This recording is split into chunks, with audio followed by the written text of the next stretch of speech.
In a tense and dramatic showdown, Karen barged into the cabin with a crumpled fake notice, claiming that the HOA had decided the property would be for community use. As she ranted and pointed accusingly at the man sitting calmly across from her, she had no idea who was seated across the table. The man, unbothered by her outbursts, simply sipped his coffee while Karen continued to assert her authority. She slammed the paper on the table, demanding he leave, but it wasn't until she turned and noticed the man sitting beside him that the atmosphere shifted. The man raised an eyebrow, adjusting his glasses.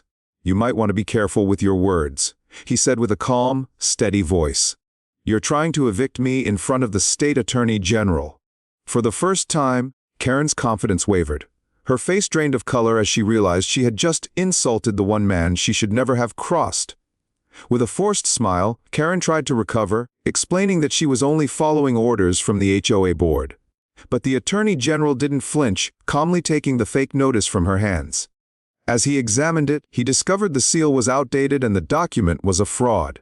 "This is criminal," he said dryly, and Karen's arrogance began to crack. Karen, now desperate, admitted that the HOA president, Mr. Lawson, had pressured her to do it or risk losing her spot on the board. It was clear that this wasn't just about enforcing HOA rules. There was a larger, more sinister plot at play. The Attorney General's eyes narrowed as he processed the information, sensing that this went beyond a simple case of harassment. Suddenly, Lawson himself entered the room, exuding confidence and power. He confronted the Attorney General, claiming his connections in land deals and local politics were more influential than the law.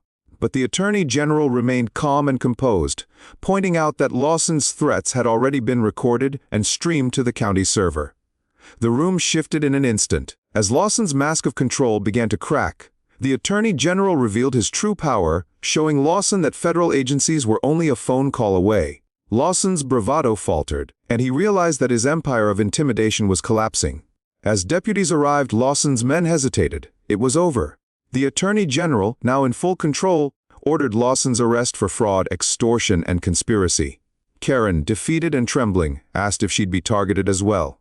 The Attorney General reassured her, "You made your choice when you walked through that door." With Lawson in custody and his empire crumbling, the message was clear: no one is above the law. Justice had been served. If you believe in standing up against corruption and protecting what's right, like, subscribe and share to spread the word.